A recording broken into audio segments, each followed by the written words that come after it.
उन्होंने एक उदाहरण दिया, एक फोटो दिखाई और कहा कि ये फोटो देखो, ये तो फोटो देख के ब्लर फोटो है, कि समझ में तो आ नहीं रहा, कि चेहरा ठीक से पहचान में आ नहीं रहा। कई बार होता है हमारे वोटर आईडी में, आधार कार्ड में फोटो क्लियर नहीं होती, तो उन्होंने कहा ये देखो ब्लर फोटो लेकर के 100 जगह इसका वोट बना हुआ है, वैसी ही फोटो का, अलग अलग नाम से, अलग अलग पते से।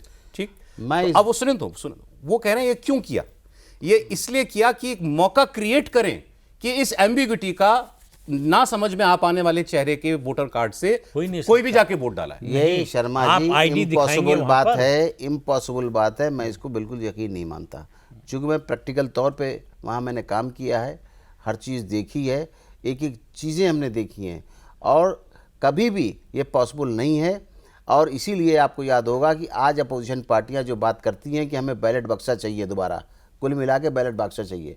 बैलेट बक्सा इसलिए चाहिए उनको कि एक आधे घंटे में, शाम को जब हमारी वाइंड अप हो रहा होता है, तो आधे घंटे में वो एक स्टैंप लेके दनादन करेंगे, 1000 से 2000 5000 तक भी आधे घंटे के अंदर छाप देंगे। लेकिन टेक्निकली देखिए ईवीएम से वोट करने में क्या प्रॉब्लम है कि 17 सेकंड लगते हैं, यहाँ वेरीफाई कराइए, वहाँ डालिए, वहाँ मशीन लॉक हो जाएगी, दोबारा फिर चलेगा मामला, तो 17 सेकंड एक बार लगता है, यानी 20 सेकंड का मामला होता है। तो आप बताइए आधे घंटे में कितने वोट डाल पाएंगे, पॉसिबल ही नहीं है। लेकिन इस केस में जैसे ब्राज़ील की मॉडल का वोटर लिस्ट में यहाँ पे 22 जगह नाम हो जाना, हाँ, एक महिला का 200 जगह पे नाम हो जाना, ये तो अपने आप में बता रहा है ना कि वोटर लिस्ट में समस्या है।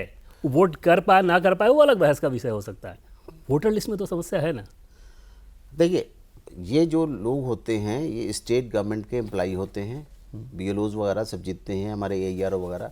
अभी आपको याद होगा कि अगर आप विजिलेंट हैं तो आपने देखा होगा बंगाल में हमने इसी एसआईआर से पहले 4 ऑफिसर सस्पेंड किए गए, उसमें 2 की विटनेस दे रहा है चीफ सेक्रेटरी की ईमानदार लोग हैं, और chief minister Mamata Banerjee public में आके कह रही हैं कि नहीं हमारे 2 ईमानदार ऑफिसर्स हैं। लेकिन नहीं, इलेक्शन कमीशन जब सख्ती करता है तो चाहे उसका कितना बड़ा सीनियर अधिकारी हो, चाहे कितना बड़ा पॉलिटिशियन हो। देखिए आपने आज सुना होगा कि लल्लन सिंह के खिलाफ भी एफआईआर दर्ज हो गई, और उनका जो पहले आनंद सिंह थे वहाँ पे मोकामा वाले, उनको अरेस्ट कर लिया गया। यही अगर पॉलिटिकल लोग होते तो कुछ नहीं होता। उनका कहना, राहुल गांधी का कहना ये है, उन्होंने कहा कि ये 2 शब्द इस्तेमाल किए, centralised and at industrial level, कि कोई आदमी, मतलब बीजेपी, इस केस में बीजेपी ने मान ले कोई कॉल सेंटर खोल लिया हो जैसे, और मान लगा रखे हैं उन्होंने 100-200 लोग जितने भी, और वो लगे हुए एक सेंट्रलाइज्ड कैंपेन की तरह, फर्जी एंट्रियां ऐड कराओ, फर्जी वोट बनवाओ, फर्जी पते से, फर्जी फोटो, किसी की भी फोटो, कुछ भी नाम, कुछ भी पिता का नाम, मकान नंबर, कुछ भी डालो, वोट बनना चाहिए। और ये वोट जो हैं, ये डिटेल इस पर एक आदमी को दिया जाएगा जो जाके उस पर वोट डालेगा। इसको वो कहते हैं इंडस्ट्रियल लेवल पर चुनाव की चोरी। आज आप अभी अपना नाम सर्च करना चाहिए, वोटर लिस्ट में आपका नाम है कि नहीं, आप सर्च करिए, तो आपका फ़ोन नंबर जो है उस नंबर पे एक ओटीपी आएगा, तब आप अपना नाम खुद सर्च कर सकते हैं कि लिस्ट में नाम है कि नहीं। इतना सख्त हो चुका है इलेक्शन कमीशन। इस तरह की बातें लाना जो कल बीत गया, और हमेशा आपने देखा होगा इन्हीं की वजह से एसआईआर हुआ है, जो याद होगा दिल्ली, हरियाणा और महाराष्ट्र में कहा गया कि रूलिंग पार्टी के वोट ऐड किए गए हैं और अपोजिशन के वोट डिलीट किए गए हैं, जबकि 98 कंप्लेंट्स आई थी, हमारे सीईओ ने बताया, और उनको रेक्टिफाई किया गया। इसके बाद कांग्रेस पार्टी ही महाराष्ट्र में हाई कोर्ट गई, हाई कोर्ट का चीफ जस्टिस ने जो वहाँ पे डिसीजन दिया और ये कहा कि आपको हमारी अदालत का समय बर्बाद करते हैं और आपको क्यों ना फाइन लगाया जाए। ये पब्लिक में है, प्रेस में, ऐसा भी जगह हरियाणा की। तो ये लोगों को आदत बन गई है, कुछ लोगों को जो अपोजिशन में बैठे हैं, कि हम इन पे ब्लेम करें और इलेक्शन कमीशन को प्रेशराइज करें। लेकिन इलेक्शन कमीशन कभी प्रेशराइज होने वाला नहीं है। आपने देखा रोका, इलेक्शन कमीशन को जवाब नहीं देने चाहिए।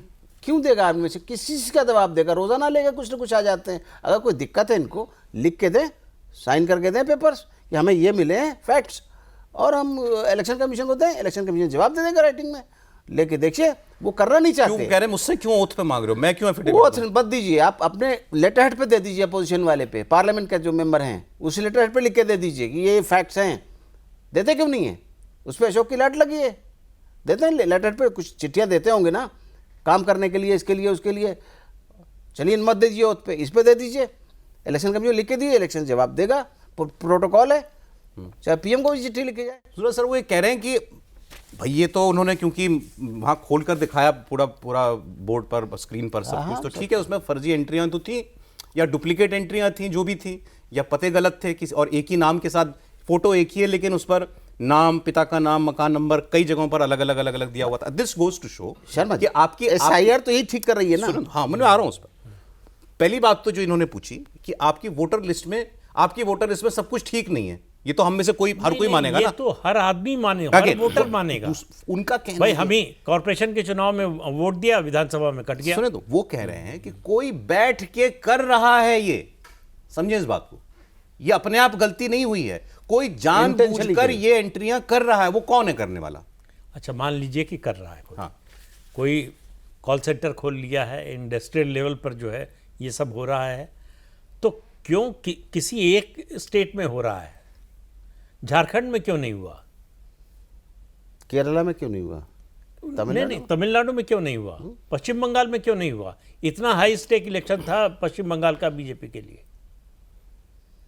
तो जहां आप हार गए वहां बेईमानी हुई है, जहां आप जीत गए वहां सिस्टम में कोई गड़बड़ी नहीं है, वहां जो है मतदाता सूची भी ठीक है, इलेक्शन कमीशन भी ठीक है, और सारी व्यवस्था वहां ठीक है।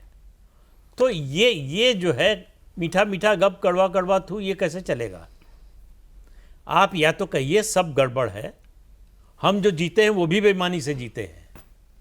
नहीं, उन्होंने कहा देश का प्रधानमंत्री, देश का गृह मंत्री और हरियाणा का मुख्यमंत्री ये गलत तरीके से कुर्सी पर बैठे हैं, ये डिजर्व नहीं करते। और लीडर अपोजिशन, और उसमें सिर्फ सौरभ स्टेट का मसला नहीं है। जैसे अमेठी हार गए पिछली बार तो गड़बड़ था, रायबरेली इस बार वहीं बगल में जीत गए, अमेठी भी जीत गई कांग्रेस पार्टी, तो ठीक है। तो सिस्टम मतलब एक स्टेट के अंदर भी एक कंस्टिट्यूंसी पे गड़बड़ हो जा रहा है सेंट्रलाइज तरीके से, दूसरा कंस्टिट्यूंसी छोड़ दिया जा रहा है, तो वो तर्क तो नहीं है। बट इसमें कोई दो राय नहीं कि आयोग के अंदर समस्याएं हैं, बहुत सारी समस्याएं हैं, और आयोग का जो रिस्पॉन्स होना चाहिए ऐसी कमियों को लेके वो एकदम स्पेसिफिक होना चाहिए।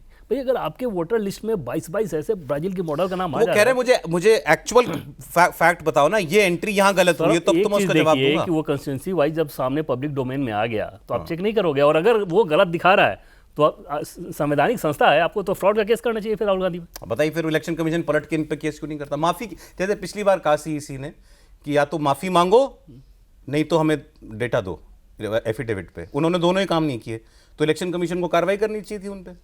देखिए, मैं पहले भी कहता रहा हूँ और अभी भी कह रहा हूँ, सुओ मोटो इन पे एक्शन लेना चाहिए था, जो इलेक्शन कमीशन ने नहीं लिया, जिसकी वजह से तीसरा बम आ गया, अभी चौथा बम भी आएगा। अच्छा, आप इस पक्ष में हैं कि इलेक्शन कमीशन कार्रवाई करे? कार्रवाई करना चाहिए, तब लोग याद करेंगे सेशन की तरजीह। आप कि अभी एक काम है। संवैधानिक संस्था, मैं फिर बता दूं एक बार, मोहम्मद अमीन खान साहब का सवाल डेजिग्नेशन बार बार आपको बता रहा हूं मैं, डॉक्टर मोहम्मद अमीन, डॉक्टर मोहम्मद अमीन, पूर्व संयुक्त निदेशक चुनाव आयोग, पूर्व जॉइंट डायरेक्टर चुनाव आयोग, भारत सरकार। कब वो से बोल कब रहे वाले हैं। टर्म में थे सर आप? वो बोल रहे हैं। किससे किस साल तक रिटायर कब हुआ आप? मैं 17 में रिटायर हुआ। 2017 में। Okay. मतलब नियुक्ति तो आपकी यूपीए सरकार के समय से ही तो रही है आपने वहाँ हर लेवल पे अब ये काम अपने हाथ से देखा है ना सर, पोलिंग लिस्ट बनने वाला, अपडेट होने वाला। मैं लक्षद्वीप भी गया हूँ एफएलसी करने के लिए, फर्स्ट चेक मशीन्स देखने के लिए कैसे रखी जाती, कहाँ रखी जाती नहीं ऑफिशियली। मैं फेक डिस्ट्रिक्ट गया हूँ काउंटिंग कराने की, नागालैंड। मैं टेहरी सीट की पार्लियामेंट की, वहाँ भी गया हूँ मैं मशीनें देखने के लिए। जब